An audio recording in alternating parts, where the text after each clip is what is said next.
España es el país de Europa que más empleo femenino destruye y, sobre todo, hemos tenido en cuenta también los datos en Aragón, donde, desde luego, no son nada halagüeños. Y esto lo que nos dice es que estas políticas del Gobierno de España y del Gobierno de Aragón, pues, lógicamente, han fracasado y no han contribuido, a través de esta herramienta del empleo, a favorecer esa igualdad entre hombres y mujeres. Casi nada. 10 puestos hemos retrocedido en materia de igualdad.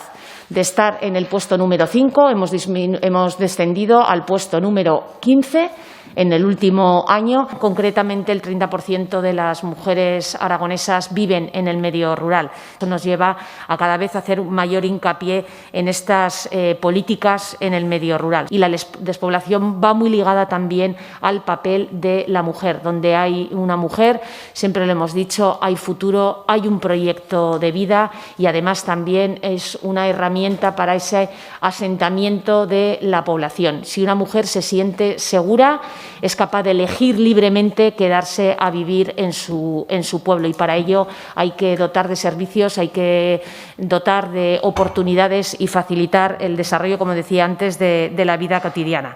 Por eso, entre las medidas que hemos incorporado, pues es sobre todo dar visibilidad a esas mujeres del medio rural, que son las que marcan cuáles son las reivindicaciones y cuáles son esas motivaciones que les pueden elegir libremente vivir en el medio rural. Todas y cada una de las medidas que aquí se han integrado se hacen para ayudar a tener un mayor campo de oportunidades, nunca mejor dicho, en el mundo rural.